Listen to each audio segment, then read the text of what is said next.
नमस्कार साथियों, बहुत बहुत स्वागत है आपका हिंदी की इस प्रैक्टिस सीरीज में। चलिए शुरू करते हैं। पहला प्रश्न है, रामकृष्ण परमहंस के जीवन को लक्ष्य करके लिखी गई पुस्तक हलचल के पंख के लेखक हैं रामचंद्र तिवारी, मोहन अवस्थी, कृष्ण बिहारी मिश्र या कुबेर नाथ राय। किसने रामकृष्ण परमहंस के जीवन को लक्ष्य करके जीवनी लिखी है उनकी? हलचल के पंख नाम से। सही उत्तर है मोहन अवस्थी। अगला प्रश्न देखते हैं। प्रश्न है, रेखाएं बोल उठी किसका रेखा चित्र है? किसने लिखा है? देवेंद्र सत्यार्थी ने, शांति प्रिय द्विवेदी ने, शिव पूजन सहाय ने या उपेंद्र नाथ अस्क ने? रेखाएं बोल उठी किसकी रचना है? सही उत्तर है देवेंद्र सत्यार्थी की।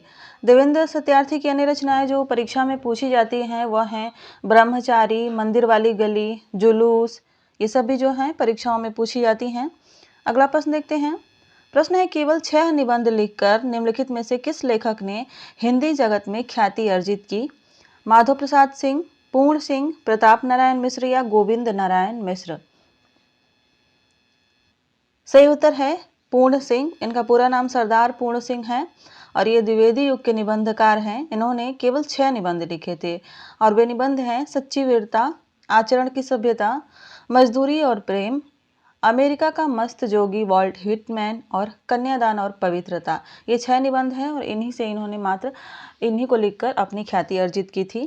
अगला प्रश्न देखते हैं। प्रश्न है, कविता मनुष्य को स्वार्थ संबंधों से संकुचित पेशे से ऊपर उठाती है, कथन किसका है? रामचंद्र शुक्ल, हजारी प्रसाद द्विवेदी, श्याम सुंदर दास या डॉक्टर नागेंद्र? कविता मनुष्य को स्वार्थ संबंधों के संकुचित पेशे से ऊपर उठाती है। सही उत्तर है रामचंद्र शुक्ल। यह कथन जो है रामचंद्र शुक्ल का है।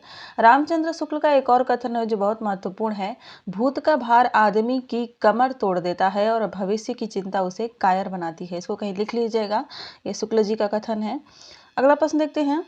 प्रश्न है, सूची 1 को सूची 2 से मिलाना है। मोर पखा सिर ऊपर राखियों, बसो मेरे नैनन में नंदलाल, भक्तन को कहाँ सीकरी सो काम और प्रीति कर दीन ही गरे छुरी? सही उत्तर है मोर पखा सिर ऊपर राखियो रस खान की रचना है। बसो मेरे नंदन में नंदलाल मीरा की रचना है। भक्तन को कहाँ सीकरी सो काम कुंभन दास की पंक्तियां हैं और प्रीति कर दीन ही गरे छुरी यह सूरदास की पंक्तियां हैं। अगला प्रश्न, जयशंकर प्रसाद के किस नाटक में कार्नेलिया विदेशी पात्र है?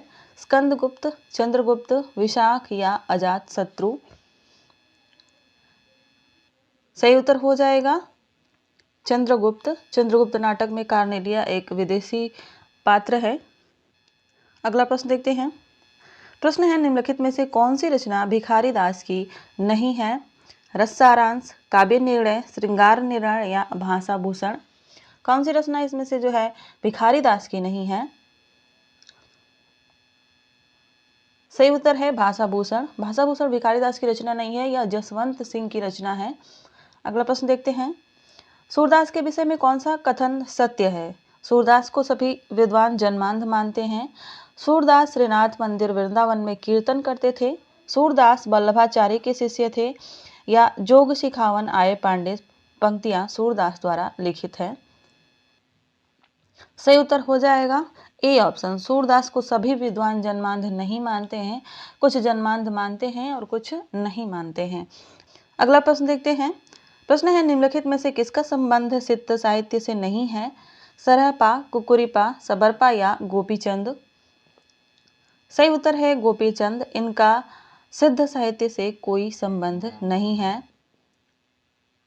अगला प्रश्न देखते हैं। प्रश्न है, प्रभु जी तुम दीपक हम बाती, जाकी ज्योति बरे दिन राती? किसकी पंक्तियां हैं? नानक देव, कबीर दास, रैदास या दादू दयाल? सही उत्तर है रैदास।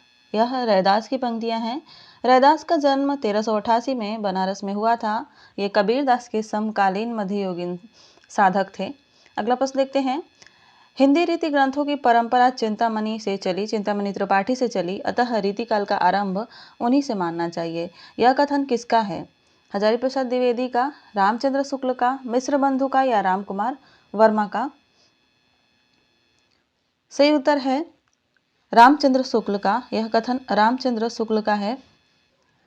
अगला प्रश्न देखते हैं। प्रश्न है, छार उठाए लीन एक मुट्ठी, दीन उड़ाए प्रथमी झूठी। यह पंक्ति किस ग्रंथ से ली गई है? बहुत ही महत्वपूर्ण पंक्तियां हैं यह। पद्मावत से, चंदायन से, आखिरी कलाम से या रामचरितमानस से? आपको बताना है यह पंक्तियां कहाँ से ली गई हैं।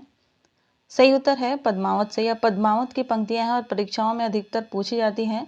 मलिक मोहम्मद जायसी द्वारा रचित पद्मावत से यह पंक्तियां ली गई हैं। अगला प्रश्न, लंका यात्रा का विवरण यात्रा वृत्त के लेखक कौन हैं? ठाकुर गदाधर सिंह, गोपाल राम गहमरी, स्वामी सत्यदेव परिव्राजक या राहुल संकृत्यायन?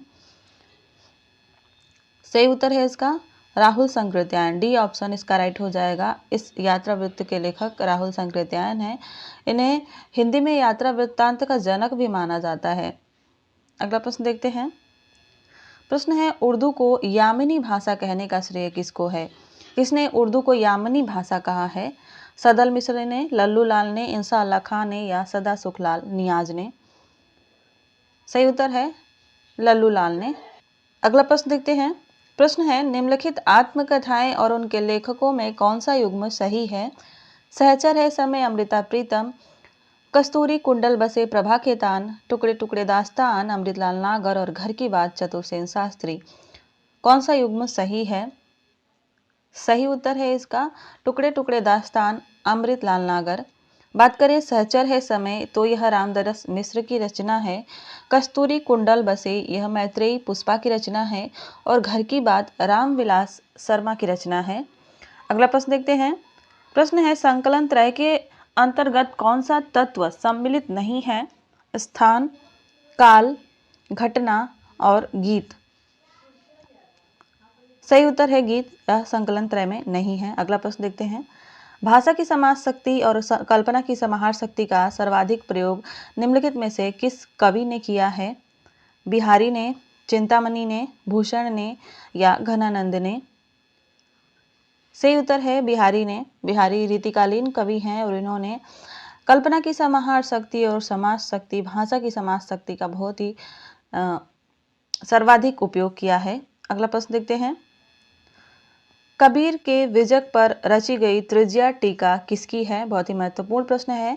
पूरन दास, जगजीवन दास, भगवान दास या पलटू साहब? सही उत्तर है पूरन दास। इन्होंने कबीर के बीजक पर तृतीया टीका लिखी थी। अगला प्रश्न देखते हैं। अर्धनारीश्वर निबंध के रचनाकार कौन हैं? शांतिप्रिय द्विवेदी, रामधारी सिंह दिनकर, अज्ञेय और वासुदेव शरण अग्रवाल। अर्धनारीश्वर किसका निबंध है? निबंध संग्रह है। सही उत्तर है रामधारी सिंह दिनकर। यह रामधारी सिंह दिनकर का निबंध संग्रह है। इनकी अन्य रचनाएं जो पूछी जाती हैं परीक्षाओं में वह है संस्कृति के 4 अध्याय, रश्मि रथी, उर्वशी, नीम के पत्ते, मिट्टी की और द्वंद्व गीत इत्यादि पूछी जाती हैं। इन्हें उर्वशी के लिए 1972 में ज्ञानपीठ पुरस्कार भी मिला था, इसको भी ध्यान दीजिएगा। अगला प्रश्न है, सीट नंबर 6 किस लेखिका का कहानी संग्रह है? बहुत ही महत्वपूर्ण प्रश्न है। मन्नू भंडारी, मंजुल भगत, ममता कालिया या इंदु बाली? सही उत्तर है ममता कालिया। सीट नंबर 6 ममता कालिया का कहानी संग्रह है।